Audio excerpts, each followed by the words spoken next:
How's it, what is cracking? My name is Harry McNulty, and today I'm going to show you how I personally work in Lightroom and go through all the settings. I'm going to take this photo here and we're going to end up with this edit here. Now, this is just to kind of show you and educate you in terms of how I use Lightroom, things that I'm looking for, the reason that I use certain settings, and why I wanted my photo to look the way it did by the end of it. So let's crack in and let's see how we go. So the first thing that I do, I make sure that the image is sharp. I open up most of the tabs and then I remove like this lens profile, and you can see that it changes the image. It makes it a little bit brighter. Then I go to the curve here.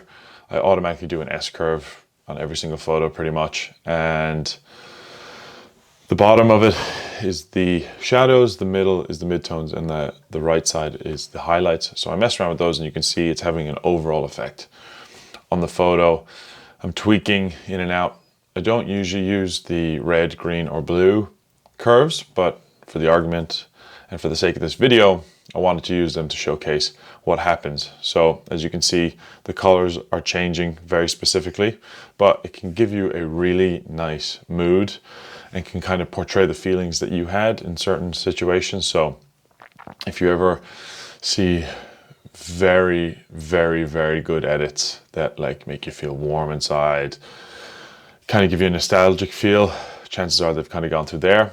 A little bit more specific, but wanted to just showcase that. So now the photo was already pretty balanced in terms of how it was shot and its exposure. So just tweaking those a little bit, pretty self-explanatory when it comes to highlights, shadows, whites, blacks.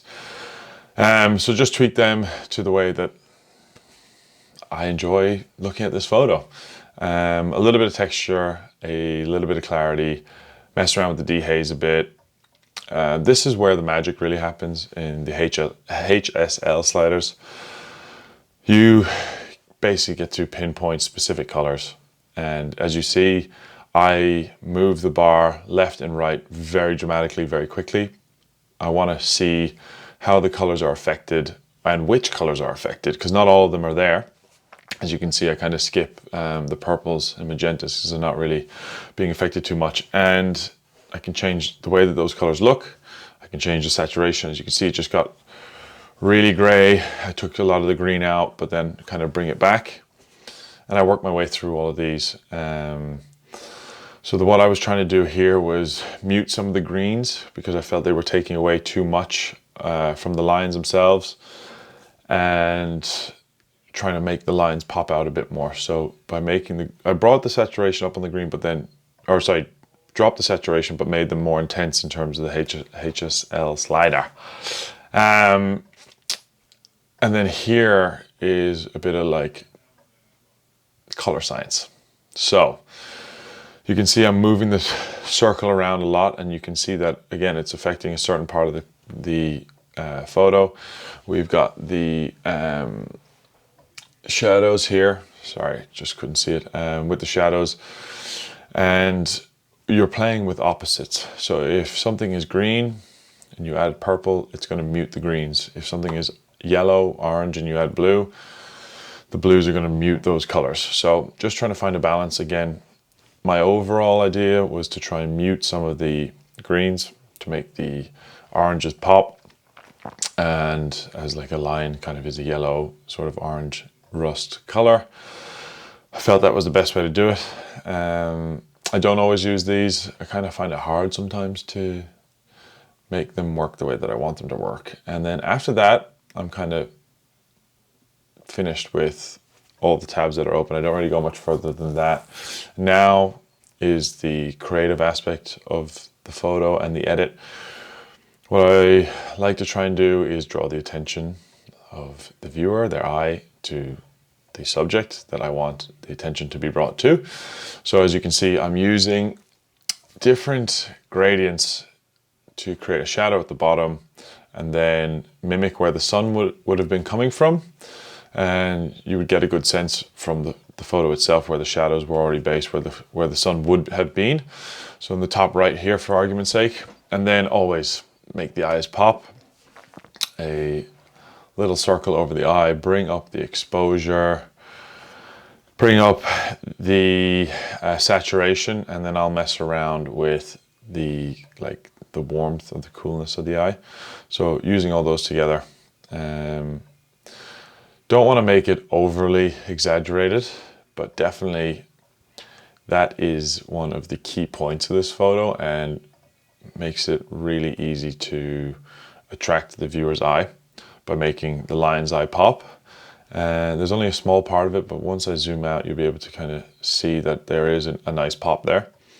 And then I will click the slash on Mac, which will bounce back between the original photo and the edit. So I can remove all the edits to make sure I refresh sort of my eye, refresh the way that it looked, and go back to it and see if anything's kind of off and not the way that I want it to be.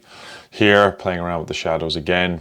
So as the sun is from the right side, the left side of the image should be a little bit darker, especially there underneath a tree as well. So just trying to darken their backs, again, leading to their faces and making those a bit brighter helps draw in the eye. So yeah, kind of just using a brush here. It can be a little rogue sometimes, but again, I mess around with the exposure, mess around with the texture and the clarity here. I want this to be a little bit more sharper than the rest of the photo. Again, drawing in the eye, that's the end game here. Making sure that people are seeing what you want them to see. And then just kind of going through the masks again. Thought I could add another linear gradient, trying to darken it up. Again, from that side, there underneath the bush, as I said before, on the left, so it kind of makes sense that it would be a bit darker. Here, I'm just going through different ways of trying to view the photo. If you click F, it means full, it'll bring up the full screen. And then again, zooming in to make sure that things look right. They're sharp. The colors are the way that I want them to be. And yeah, from there, I'm pretty happy with everything. So that was a really run and gun little edit that we had going on there. I know I spoke very fast, but that's literally not sped up. That's how quickly I edited one of these photos. I think it took me about 6 minutes, and that's going through everything. And once you get comfortable with Lightroom or whatever editing app that you use, it just shows how quickly you're able to edit a photo. Things like this shouldn't take hours or like half an hour. Even it should be like, yeah, I can sit down, take a look at a photo, have a very good feel and idea how I want that photo to look, and then straight away you can just kind of get into the edit.